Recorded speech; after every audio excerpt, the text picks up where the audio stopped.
Good morning. I am sorry to begin our worship this morning with the news of the sudden and unexpected death this last week of Ken Keep. Ken, who always kept a small cluster of joy and conversation in the hallways each Sunday, who drove folks who needed a ride to and from church, whose signature Hawaiian shirts spoke both to his seemingly impermeability to cold and his aloha spirit. He passed away suddenly this week. He will be greatly missed. And so, as a custom of this congregation, we extinguish a light in honor of him.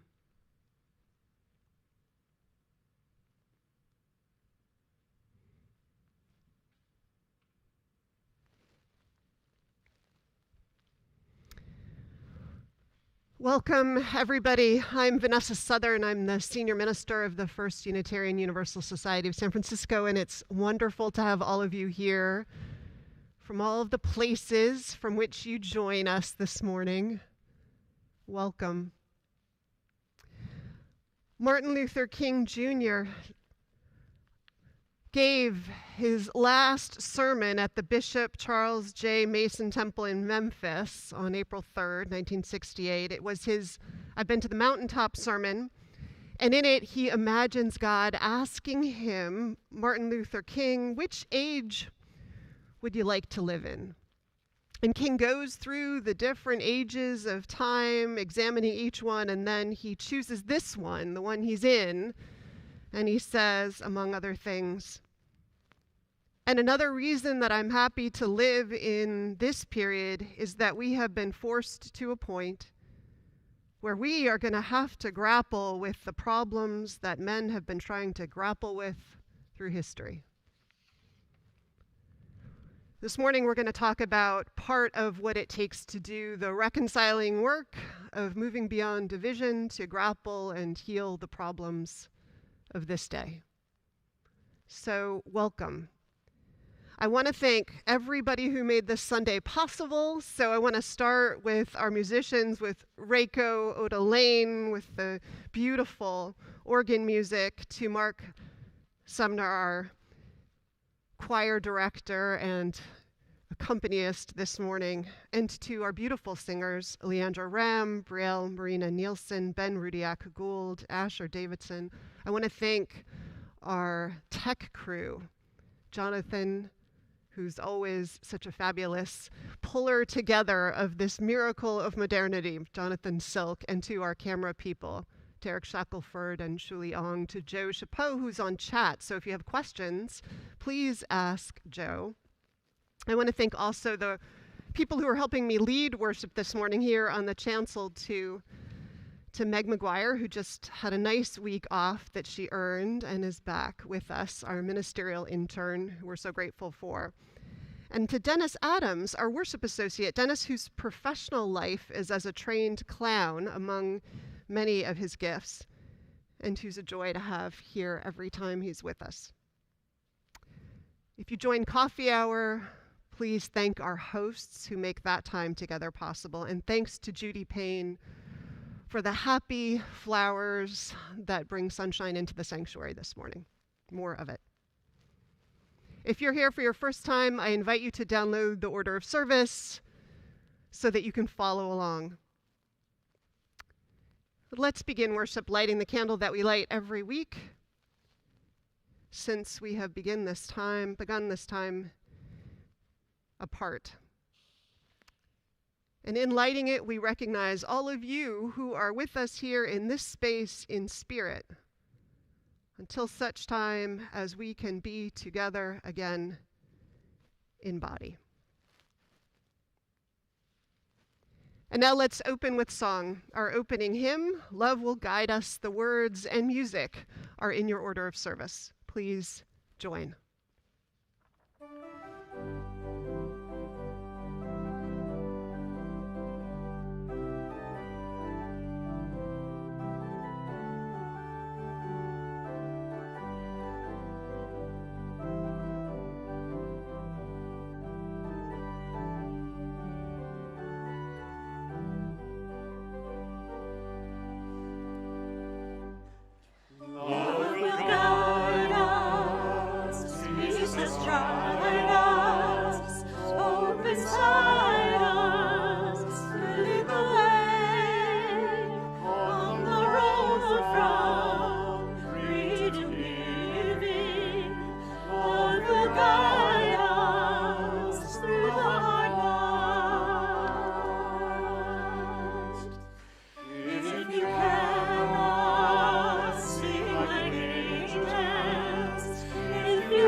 it is time for our chalice lighting. You can find the words in your order of service. We light this chalice for the light of truth, the warmth of love, and the fire of commitment. We light this symbol of our faith as we gather together.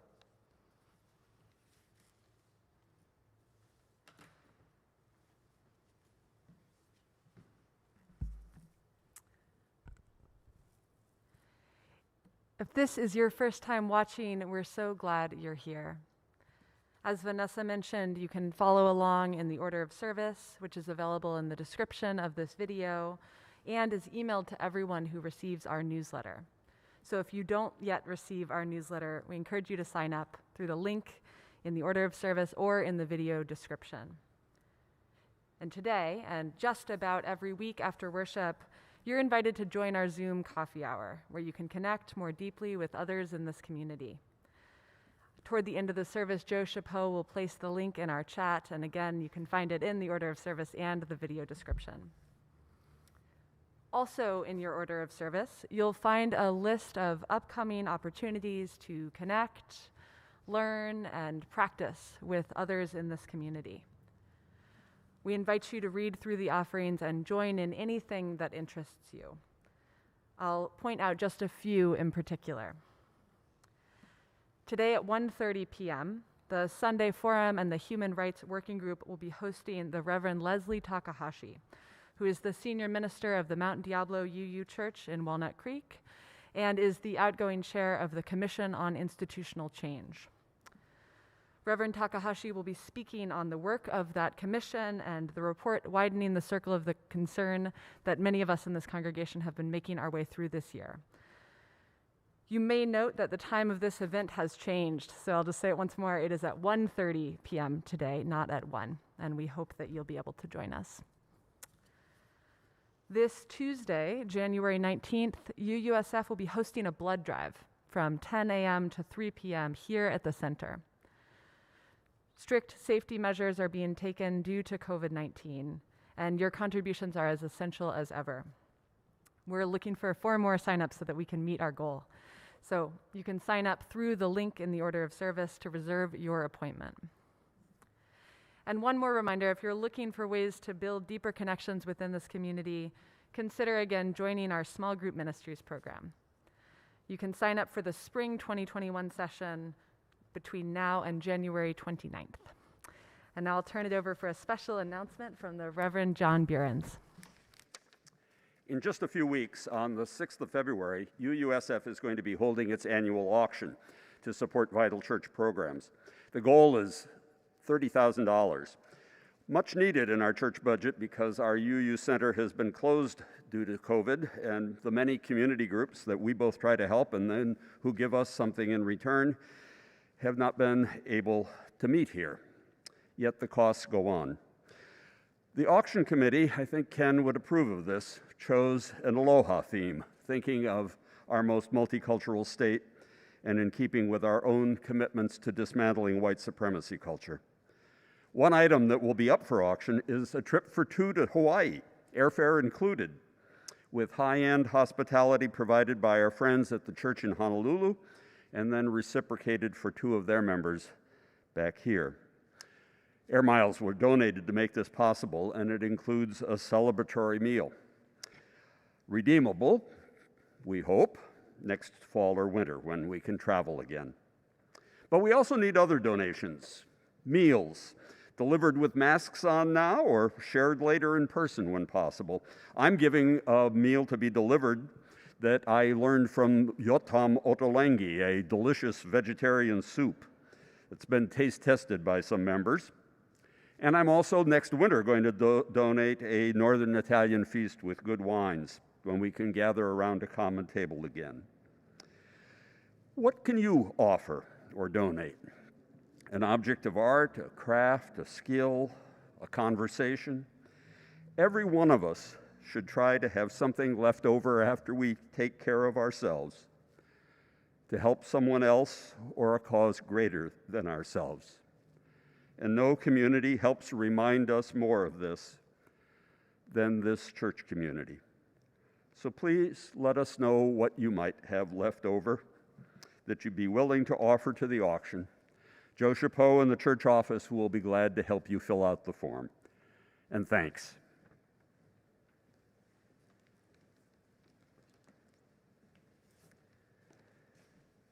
And now I invite us into the deepening of worship by singing together our meditation on breathing. If you are new to our community, the words are simple. So just listen and then choose a part you'd like to join in on and get lost in it as we repeat it through together. When I breathe in, I'll breathe in peace. When I breathe out, I'll breathe out love. When I breathe in, I'll breathe in peace. When I breathe out, I'll breathe out love. When I breathe in, I'll breathe in peace. When I breathe out, I'll breathe out love. When I breathe in, I'll breathe in peace. When I breathe out, I'll breathe out love. When I breathe in, I'll breathe in peace. When I breathe out, I'll breathe out love. When I breathe in, I'll breathe in peace. When I breathe out, I'll breathe out love. When I breathe in, I'll breathe in peace. When I breathe out, I'll breathe out love.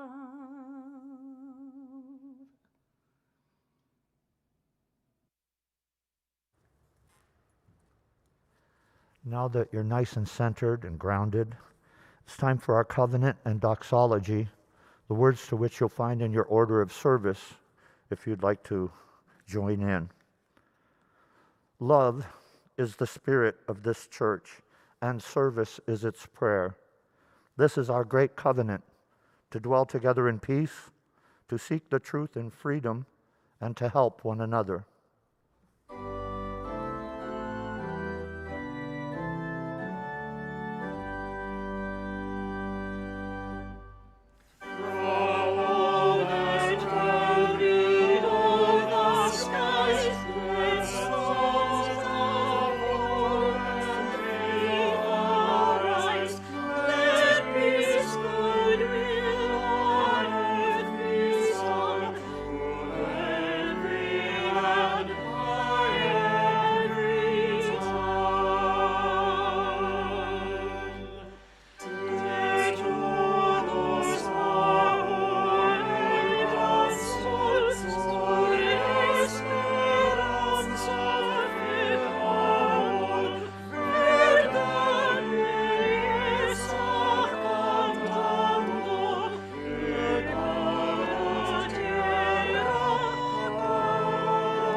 Recognizing that there is human suffering all over this world in the course of natural and human catastrophes, we ring our gong this morning in honor of 3 such places of suffering and struggle.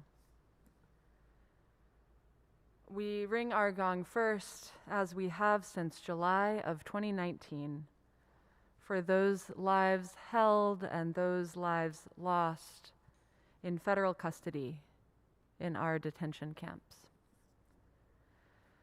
For the mounting trauma to children separated from their families, for all people held without charges in less than transparent or humane circumstances. In this repeat of some of the most shameful chapters in our nation and our world's history of xenophobia and racism, we ring our gong 7 times for this week of days for which we bear responsibility as citizens, for this violation of human dignity done in our name. We ring our gong additionally once for the losses this week to COVID-19. This week, 106,440 people died of COVID-19 globally. A devastating 24,608 of those in the United States alone. We hold in our hearts all of these losses, each one of those people precious, whole, and worthy of love. And we hold in our hearts all who continue to risk their lives to provide essential services, those suffering from loss of employment, those whose lives are especially vulnerable to the disease, and all whose isolation and struggle through grief and loneliness grows harder the longer this pandemic continues.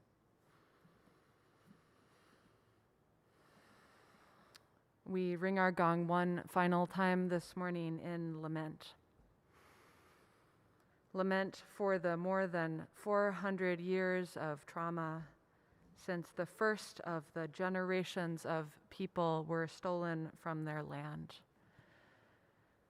In lament for centuries of violence inflicted on Black bodies, for the outright brutality and the violence disguised as bureaucracy.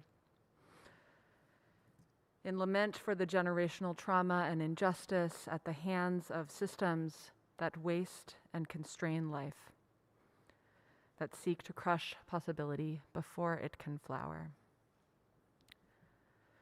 For this ongoing collective wound that we carry.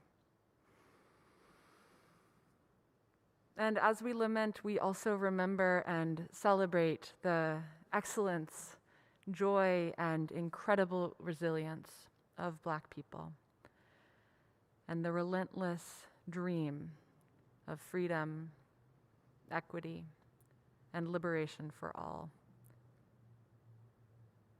We live into that dream that it may be fully lived. There is so much to remember and to hold. May we keep those we have named and their loved ones in our thoughts and in our prayers. And may we ease the tide of human suffering this coming week, howsoever we can.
I invite you to join me now in the spirit of prayer and meditation. Spirit of life, mystery that flows within and between us, abiding love beyond our naming. We gather this morning with stories, fears, and hopes as unique as each of us, grounded nevertheless in shared longing and shared commitment. We gather this morning in our wholeness and imperfection, with our broken hearts and our steadfast commitment, holding losses deeply personal and undeniably shared. We gather this morning with gratitude for that within and around us which is constantly adapting and regenerating, that reminds us that we and our world are always being made and remade. With gratitude for those who have traveled this way before us, our well ancestors of blood and spirit, for their resilience and their gifts. With gratitude for the deep knowing that our liberation is inextricably bound up together. For that longing within each one of us that we may together get free. And for the love that guides us, holds us, and calls us forward. For all this and for those whispers within each one of us, may we enter now into a time of shared silence.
May we remember that our lives and the work of transformation to which we are called are always shared.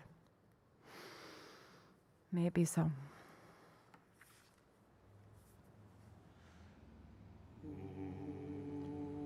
Sleep, sleep tonight, and may your dreams be realized.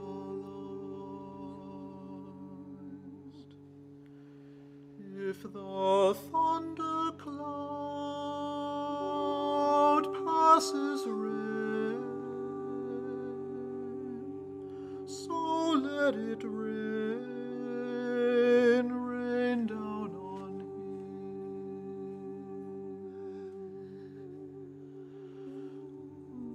him. So let it be.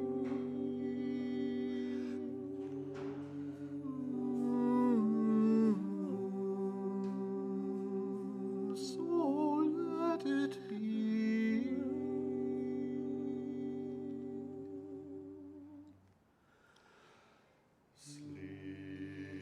Sleep,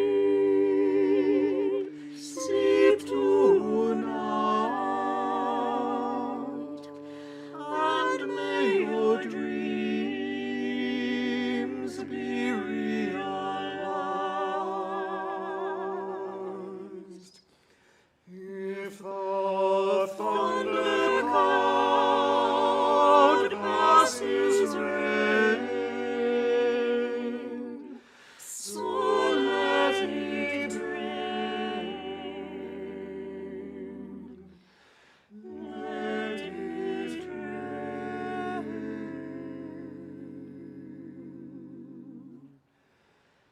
Rain on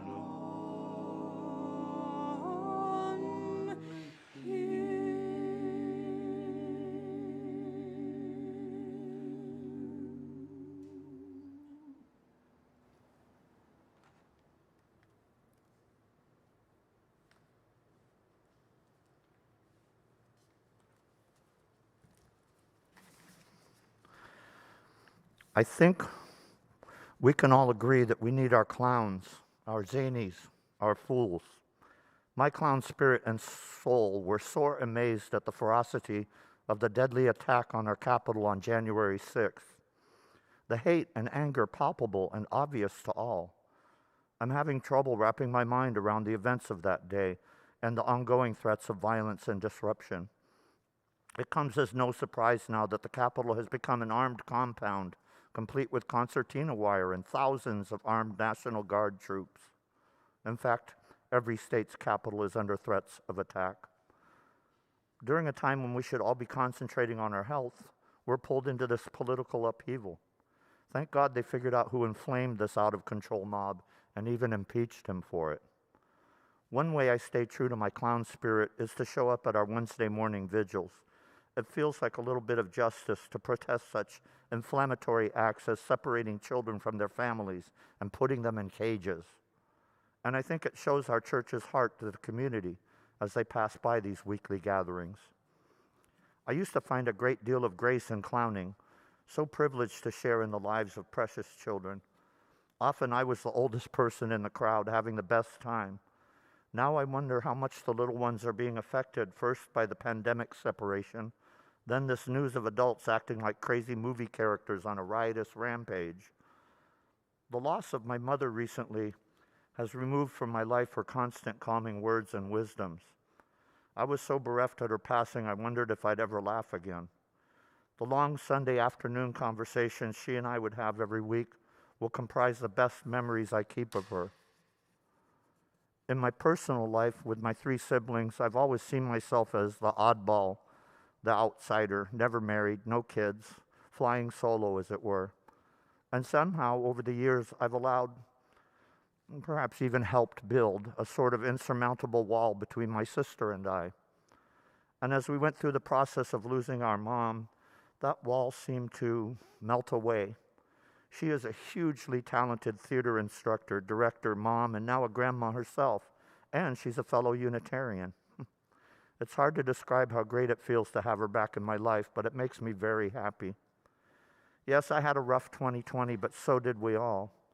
I have high hopes for 2021, though looking at the political landscape, it's hard to get too overly optimistic. It was a very hard blow to hear of the passing of Ken Keep. He was a clown at heart and so full of good life. I'll never forget his silly fish hat and his corny jokes. His presence here will surely be missed. Still, as always, I say we need the clowns and the zanies, the fools, to lift us up and remind us not to get stuck in negative walls and borders, to show some sparkle, glitter, and shine to a world seemingly awash in turmoil and darkness. We all know laughter is healing. It's a blessing that we have the capacity for laughter and joy. Please share that gift as often as you can, even now, especially now.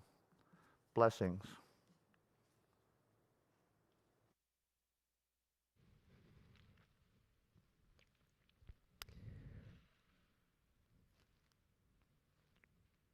And now our offering for the works and continued ministries of this community will be both given and gratefully received.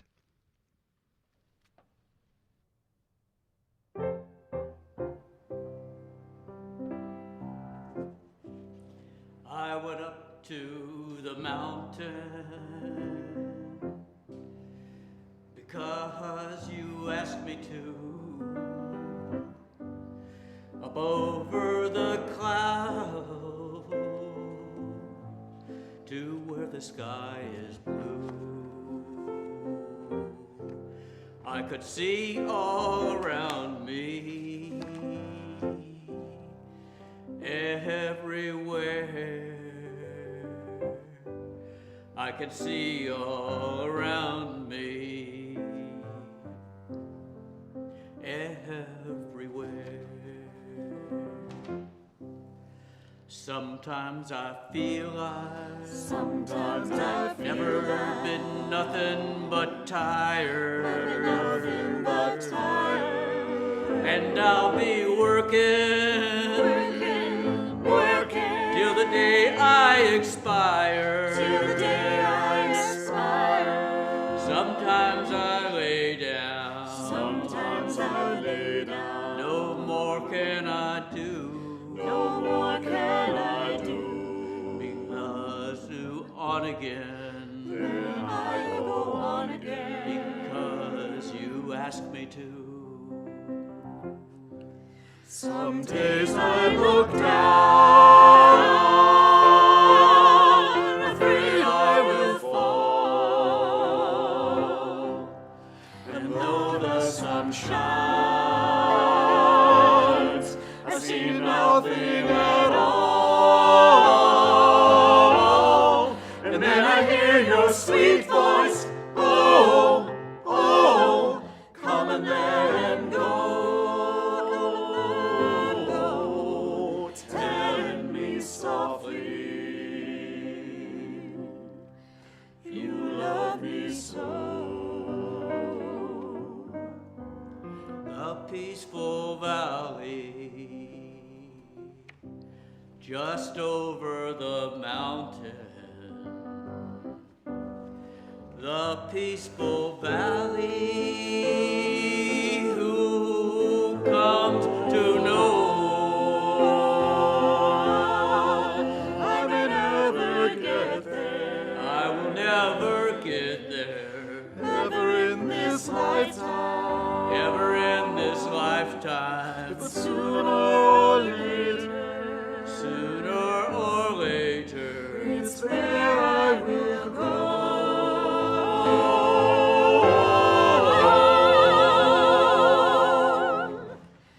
Sooner or later,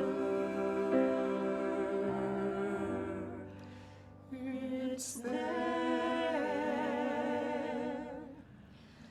I will go.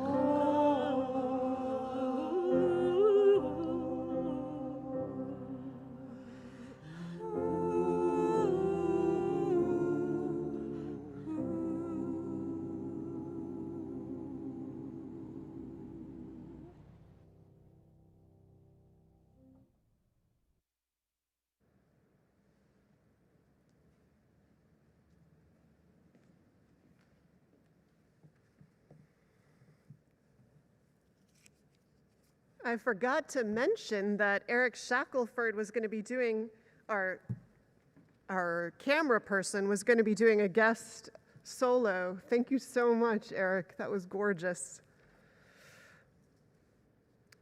Our reading this morning is It's written by Harriet Lerner, who is a clinical psychologist who is probably most famous for her book, The Dance of Anger, but who wrote a book in 2017 titled, Why Don't You Apologize? Healing Big Hurts and Everyday Betrayals. This quote that's our reading this morning is taken from an interview that Harriet Lerner did with Brené Brown in Brown's Unlocking Us podcast, and it's from an interview that was aired on May 5th, 2020, about this same subject. Lerner says, in apologizing, we have to admit that we are not perfect people, that we screwed up, and some of us don't want to see that. So it doesn't feel like it's a gift to the self, but it's the greatest gift to the self. Because in the long term, we grow up in maturity and self-worth. I will grow in maturity and self-worth when I can see myself objectively. I can orient toward reality. I can take responsibility for operating at your expense. This is the basis of good self-esteem. This is the basis of self-respect. So, to sum it up, although we may feel vulnerable and small in apologizing, or I might feel that I'll lose the respect of the other person. Parents tell me I don't want to apologize to my kids. They won't respect my authority. It's the opposite. I will be more respected with a good apology. So we actually grow in resilience, in happiness, in maturity, and integrity. We grow in these things, one heartfelt apology at a time.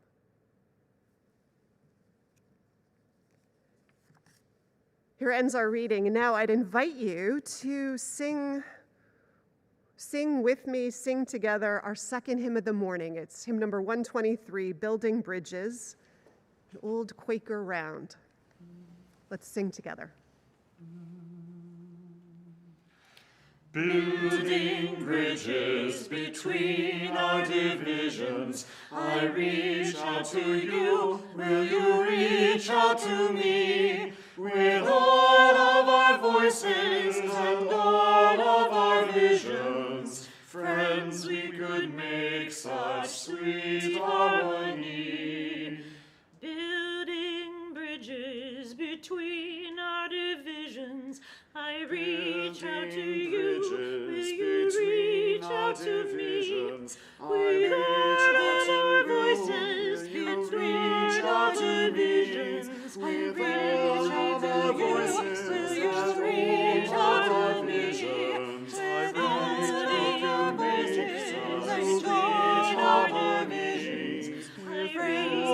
all our voices and all our divisions, I reach out to you, will you reach out to me?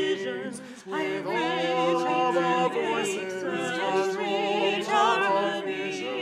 With all of our voices and all our visions, with friends we could make such sweet harmony. Friends we could make such sweet harmony.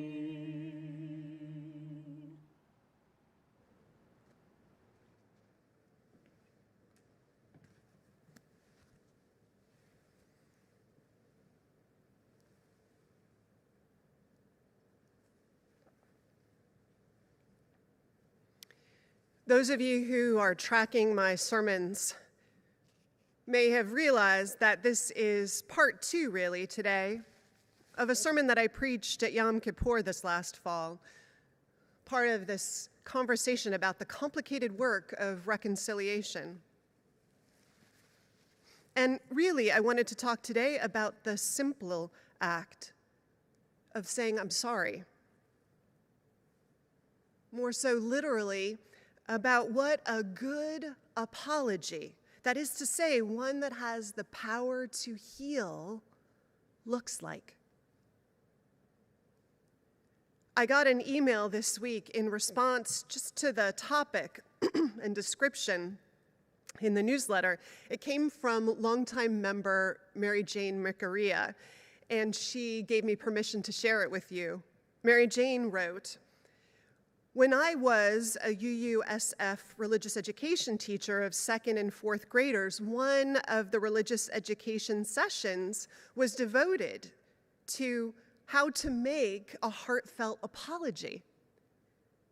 We discussed the elements of what were in such a sincere apology, and then we practiced it in pairs. It was an active session, which was well accepted. The students needed help to learn how to describe to the injured person what they did to cause such hurt, and then apologize. I told them about empathizing by saying, 'You didn't deserve that.' For example, my attack on you, my wrong assumption about what you meant when you said this. This is a great topic. Most people don't know how to make a good apology. Thank you for recognizing apologies as peace building." I think we can just thank Mary Jane now and all go home. Oh, you are at home probably, so turn off the live stream. Because she's basically got at the gist of it. And what I love most about her email is the fact that she taught this in a religious education class for children 7 to 10 years old. It makes me so proud of us. Because as she explains so clearly and succinctly, it is such a basic but central life skill. And it takes us all the way to the back fence, which is a baseball reference to that place where you get to mark something as a home run, to the back fence with her noting that apologies are peace building. Yes. It seems so simple, an apology, sort of. But there may be and are better and worse apologies, which is to say, more or less healing ways to make an apology. And the making of them better or worse has both intimate and global significance, depending on when and where you're doing them. Harriet Lerner, who we read from this morning, says a badly made apology can actually deepen rifts. So it's not so simple. We all know bad apologies. We feel them when we give them and when we receive them. They feel empty, often like we or the other person just want to get them over with, but we aren't really invested in them. A bad apology, in my experience, often turns things back on the one being apologized to, and doesn't adequately see or name the hurt that was done. I'm sorry your feelings got hurt. I didn't realize you were so sensitive. That would be one example of a pretty bad apology. What it really says is, right, well, you're such a delicate flower, and I'm being nice, taking any of the blame. I'm not sure what healing happens in such moments, or what empathy or thought went into preparation for them. By contrast, Mary Jane's instructions to her class directed her kids much more clearly to the point. Notice what she said. Learn how to describe the injury you did to the other person so they know you see it, understand it. We all know how powerful, deeply powerful it is to be seen and understood whenever it happens. And that, as Mary Jane also rightly pointed out, requires empathy. There is no shortcut to a real apology because it requires at its heart, putting our heart imaginatively as we can into someone else's reality. Even though you know you won't do it perfectly.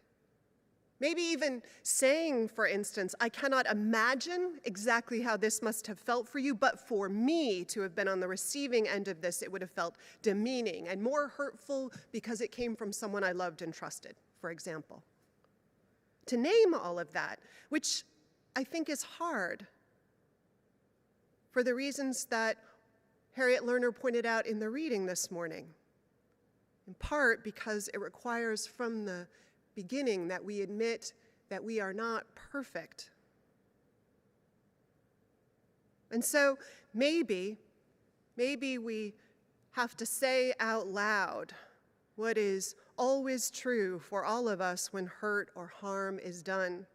To say, as Mary Jane instructed her kids, our kids, to say it out loud, you didn't deserve what I did and wish I hadn't.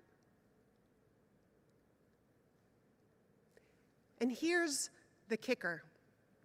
To do all of that without slipping in excuses or justifications or bringing up other hurts that this person did to us, all of which is one way to mitigate our accountability for the hurt, make us feel a little better about it.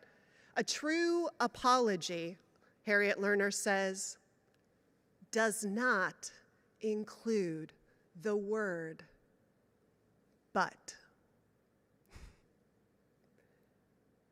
Think about that rule.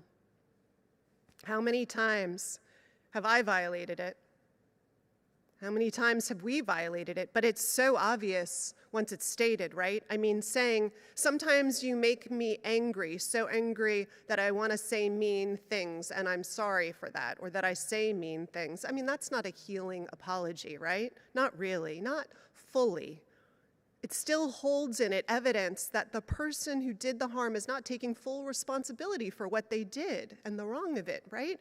It's still holding out this little bit of justification, perhaps, for when and why they might do it again. However, if you are like me, and I hope for your sake on this matter you're not, it's super hard to leave out that but. I mean, how often is it that you or I do something mean or thoughtless completely out of the blue? There's always a lead up, right? I mean, there's always at the very least an incredibly busy day or a bad night's sleep or ignorance. And just as often there is also present, often, previous interpersonal friction or another hurt that preceded the one just before we dealt out ours, one that we didn't name and we didn't ask for accountability and healing around. And yet, Lerner says that we have to leave all of that out in the apologizing moment. She says we can go back later, you and I, and later we can ask for another conversation about circumstances that aren't working for us, or patterns in the relationship that need changing, or even about past hurts. But in the moment of our apology, we have to leave all that unnamed and unscheduled and just do our own empathetic, humbling apologizing. Have any of you done that lately? Or experienced that lately? Received it? I have.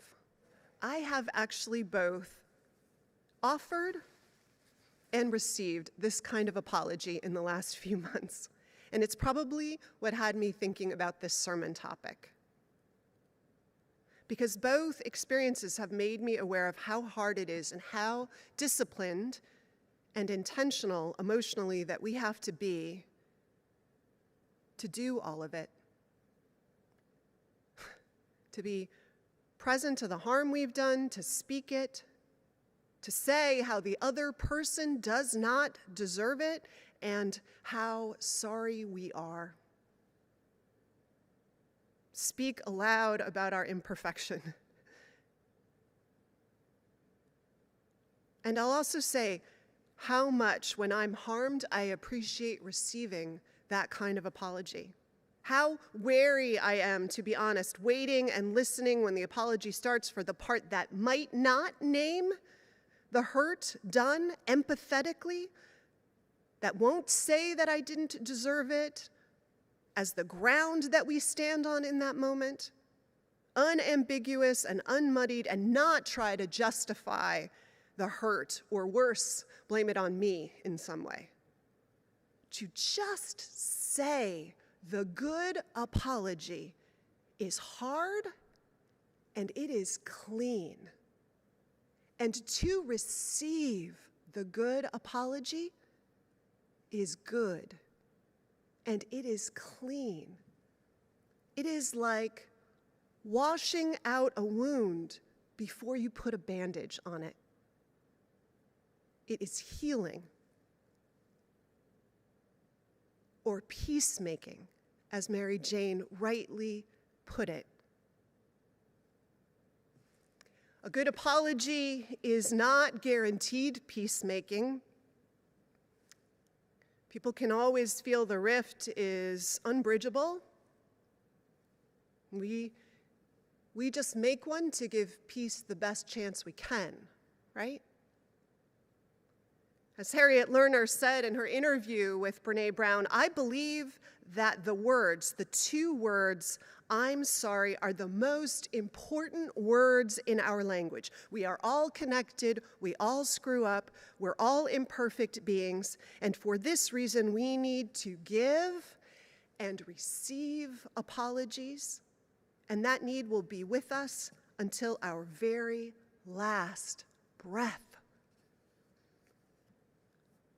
So all of that is why I wanted to talk granularly about the subject of saying I'm sorry, because it's so essential to our personal life and also our life goals, the carnage we do not want to leave behind, the healing we do want to leave behind, the love we want to make real. And it is also not an accident that I chose this topic for this particular weekend, this Martin Luther King Jr. weekend. Because as King said on his April 3rd sermon, the day before his life was taken from him and from us, what he said about why he would choose this chapter of life again, the one he was in, where he said, and another reason that I'm happy to live in this period is that we have been forced to a point where we are going to have to grapple with the problems that men have been trying to grapple with through history. We're in that place too, aren't we? It's so clear, it's felt so deeply that way this last year in particular, and forced to deal with those problems, racism and the ravages of white supremacy culture unexamined, poverty and its human and spiritual carnage, to name only two of those problems. This will require, at a national level, what we must be ready and able to do and learn first at a personal level. We must know how to apologize, and apologize in ways that have a chance of leading to healing. And as a nation, we have to start talking about it, and as a community, we have to continue to practice it the ways we have also begun talking about very explicitly in this community. And here, I want to take a hat off to the creative team that put together our 2 White Zone skits over this last year, who have thoughtfully brought us examples of the harm that has been done and is still being done, the racial harm that continues here, and clues about how to move beyond it.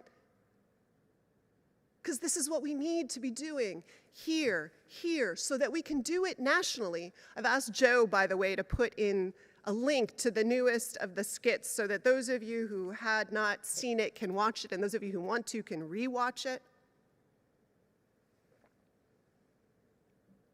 This apologizing, it's such a pivotal life skill for us right now, and it's such a spiritual practice we have to get really, really proficient at to get where we want to go together. And it includes, by the way, always asking as part of this process, is there anything I can do to mend the harm I've done? And then, if at all possible, being accountable to do that work that's asked of us, which, by the way, could mean anything, right? It could mean going to a 12-step meeting when our spouse asks it of us, or reading White Fragility if the church member who we microaggressed against asks that of us, or keeping our distance and leaving the person alone that we have apologized to because they asked that of us, or returning native lands, and a host of other things. This, too, is a crucial piece of our accountability that is part of our apologizing also. And I think Mary Jane would agree, also part of this peace building.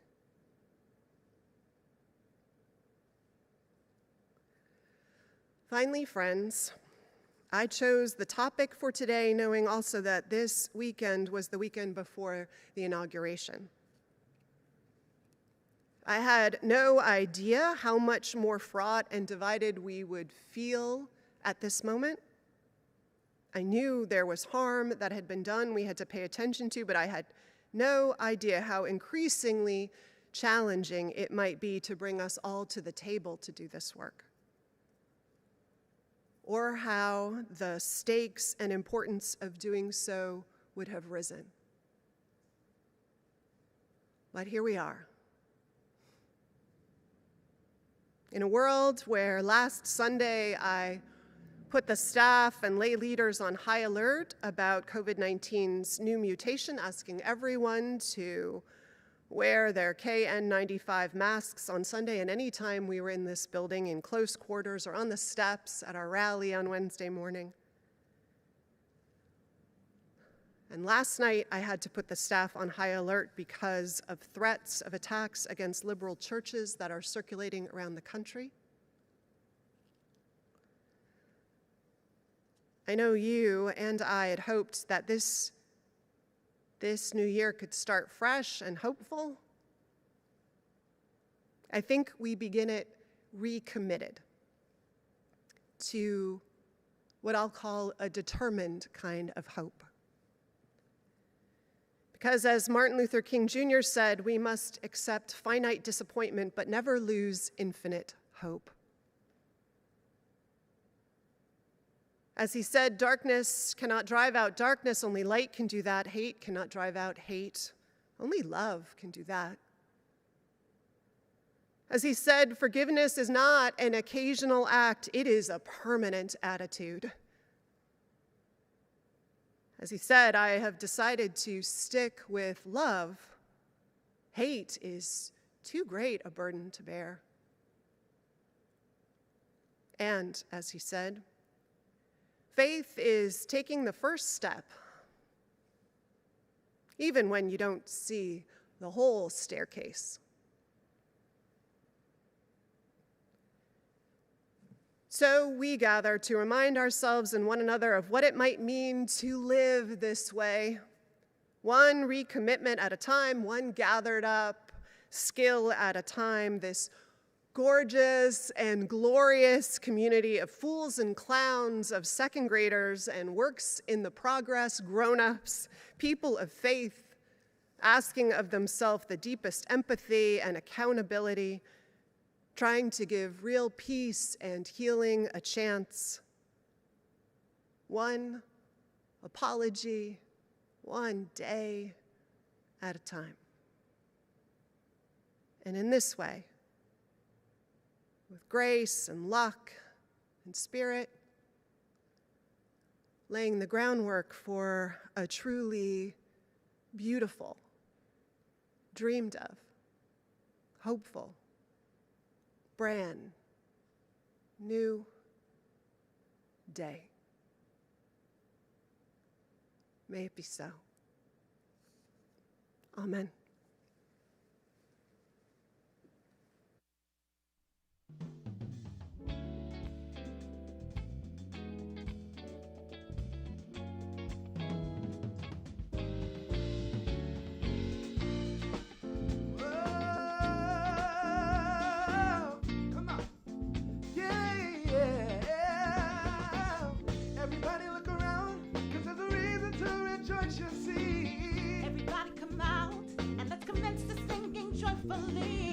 Everybody look up and find the hope that we've been living on. Everybody's glad because our silent fear and dread is gone. Freedom, you see, it's got our hearts singing so joyfully. Just look around, you'll hear yourself to check it out. Can you feel a brand new day? Can you feel a brand new day? Can you feel a brand new day? Can you feel a brand new day? Woo! Hey, hey, oh. Everybody be glad because the sun is shining just for us. Everybody wake up into the morning into her. Hello, world! It's like a different way of living now. And thank you, world. We always knew that we'd be free somehow. In harmony, in a world without liberty. It's such a change for us to live so independently. Freedom, you see, has got our hearts singing so joyfully. Just look around, you owe it to yourself to check it out. Can you feel a brand new day? Can you feel a brand new day? Can you feel a brand new day? Can you feel a brand new day?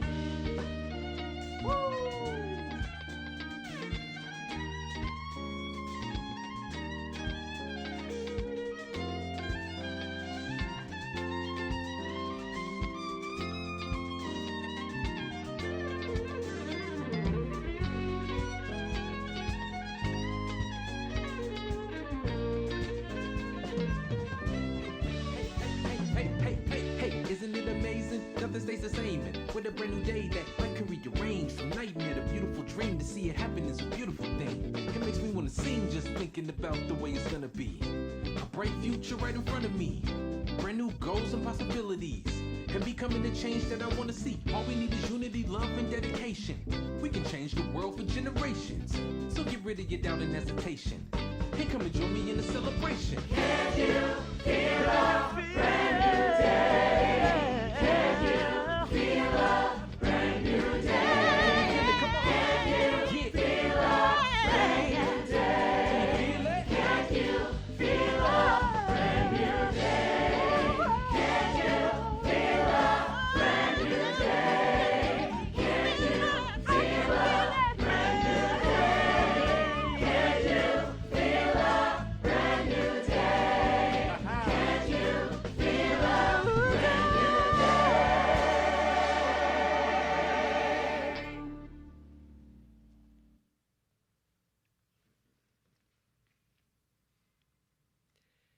And now, in our comings and our goings, may the light of love shine upon us.